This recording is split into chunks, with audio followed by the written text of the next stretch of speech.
LeBron will ever beat Jordan. Call me when LeBron has 6 championships. That's your only argument? It's the only argument I need, Sean! Bad Teacher. Bad Santa Part 2? Not quite, but is the very good question with Bad Teacher. There is a sense that there is a lot that doesn't work with Bad Teacher. But, here's the thing. There is one huge but with Bad Teacher. There is a lot that's funny about Bad Teacher. I like the fact that this is a film centered around the American education system.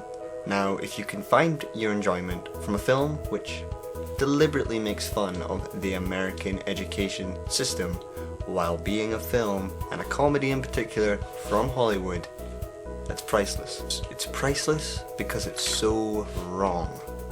This is a film that is deliberately mocking other films from past experiences on high school at how wrong they get it. And it knows it.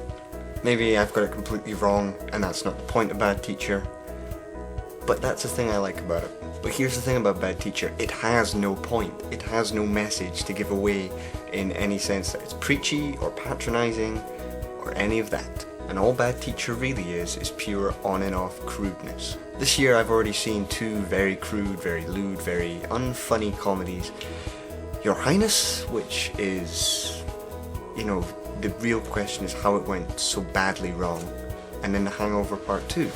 So it's kind of asking you what went wrong with those films when it's basically the same formula. To start off, this is going back to my original argument for She's Out of My League, one of the funniest films I'd seen in ages. Maybe that's just kind of showing you how weak comedies actually are, but I found that film to be very funny, and I found it to be very funny because it was well executed. A lot of the jokes here, when they go for the big laughs, they usually succeed.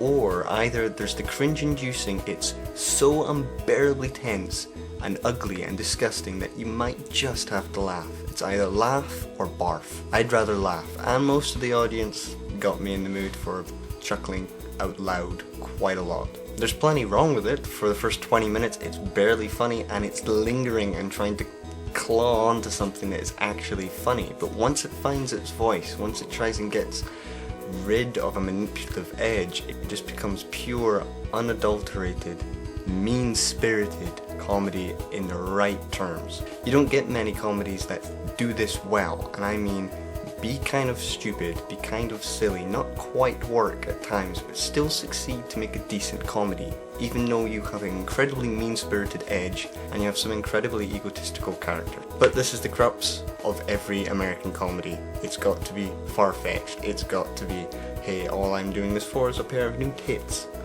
It has to have outrageous premises. It has to be incredibly silly. There is little room for sophistication in American comedy. But once in a while, a comedy that just about hits the spot comes along.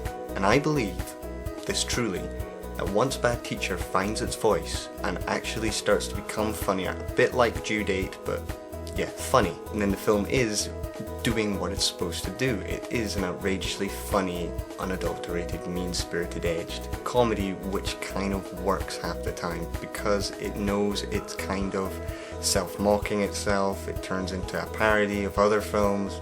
It's actually kind of crude, lewd and stupid, but kind of clever. This is how I would describe a Bad Teacher. You hear the phrase crude, lewd and very, very funny when a film is actually crude and lewd and very, very, very funny. Rarely it is. This is how I would describe Bad Teacher. It's crude and it's quite funny. Compared to everything else that's out this week, and I know this sounds wrong that I'm only recommending this film because it's the best out of the bunch. Compared to, say, Hangover Part 2, which is still in, which I hate, and Green Lantern, which is just headache-inducing nonsense. Believe me, compared to those, Bad Teacher's the one to see.